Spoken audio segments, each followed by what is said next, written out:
కాంగ్రెస్ ఎన్నికలప్పుడు, గత ఎన్నికలప్పుడు ఏమిచ్చింది వాగ్దానాలు, ఏమిచ్చి మీతో ఓట్లు వేయించుకున్నది, అది నెరవేర్చిందా ఒకసారి ఆలోచించాలి.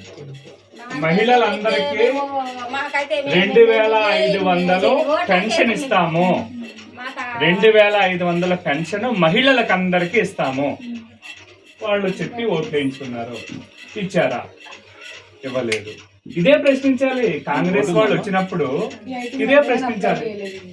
ఇక బుజ్జి వాళ్ళకి, చదువుకునే వాళ్ళందరికీ కూడా స్కూటీలు ఇస్తామన్నారు, మరి ఇచ్చారా? ఇదే ప్రశ్నించాలి. కాంగ్రెస్ వాడు వచ్చినప్పుడు బాబు స్కూటీలు బాబు, స్కూటీలు ఇచ్చి ఓట్లు అడుగు. మహిళలకు 2500 ఇస్తా అన్నావు, తులం బంగారం 2500 ఇచ్చి ఓట్లు అడుగు. వృద్ధాప్య పెన్షన్ 2000 ఉండేది, 2000 సరిపోదు, మా గవర్నమెంట్ వచ్చిన తర్వాత 4000 ఇస్తాము అని చెప్పాడు. మరి 4000 ఇవన్నీ కూడా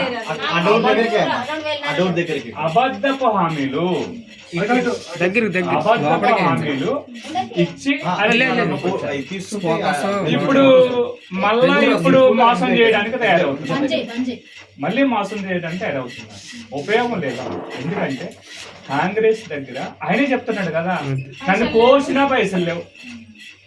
ఎంత అంటే ఒక కుటుంబం, ఇప్పుడు ముఖ్యమంత్రి అంటే సాక్షాత్ తెలంగాణ ముఖ్యమంత్రి అంటే మనకు పెద్ద కుటుంబం, పెద్ద లెక్క.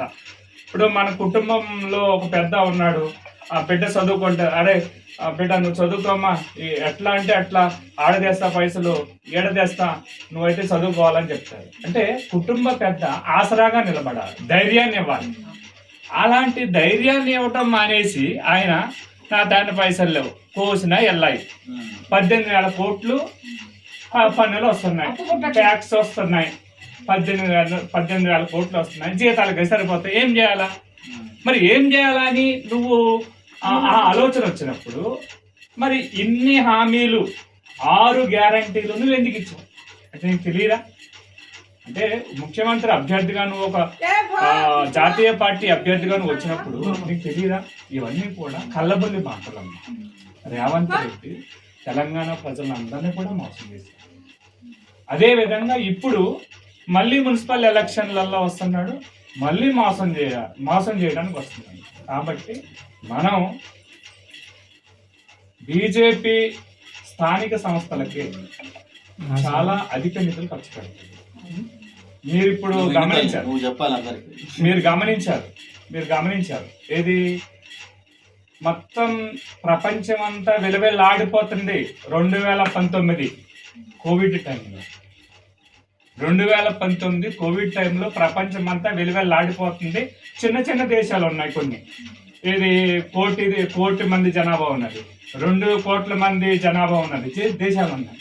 దాదాపు 145 నుంచి 147 కోట్ల జనాభా ఉన్న మరి భారతదేశంలో గొట్టలు మొత్తం అందరూ కూడా చచ్చిపోతారు. ఎందుకంటే దగ్గరగా ఉంటారు, జనసాంద్రత ఎక్కువ అక్కడ, చచ్చిపోతారు అనుకుని ప్రపంచ దేశాలన్నీ అనుకున్నాయి. కానీ మహానుభావుడు మన ప్రాణాలనే కాపాడిన ప్రాణ ప్రదాత, మొత్తం దేశ ప్రజలందరికీ కూడా మన దేశంలోనే దేశీయంగా వ్యాక్సిన్ తయారు చేసి మనకి ఇచ్చి మన ప్రాణాలు కాపాడడం. అంతకంటే ఏం చేయాలి చెప్పమ్మా? అంతకంటే వేరే దేశాల్లో డబ్బులు అమ్ముకుంటే మన దేశంలో ఫ్రీగా ఇచ్చిండు. ఫ్రీగా మన దేశ ప్రజలకు ఫ్రీగా ఇవ్వటమే కాకుండా విదేశాల్లో ఉన్న కొంతమంది కూడా ఉచితంగా వ్యాక్సిన్లు అందించి వాళ్ళకు కూడా వాళ్ళ ప్రాణాలను కూడా కాపాడాడు. ఒక దేశాధ్యక్షుడు ప్రోటోకాల్ని పక్కన పెట్టి ఇలా సాష్టాంగ నమస్కారం చేశాడమ్మా. ఎవరికి? నరేంద్ర మోడీ గారు, మహానుభావుడు. ఆయన బలపరిచిన కమలం పువ్వు గుర్తుపై మనం ఓటేయాలి. ఇక్కడ అభ్యర్థి ఏంటి అనేది పక్కన పెట్టేసేయండి. మీరు ఓటు వేస్తున్నారు అంటే నరేంద్ర మోడీ గారికి ఓటేస్తున్నారు. నరేంద్ర మోడీ గారి బలపరిచిన కమలం పువ్వుకి మీరు ఓటేస్తున్నారు. మీరు నరేంద్ర మోడీ గారు బలపరిచిన భారతీయ జనతా పార్టీకి ఓటేస్తున్నారు.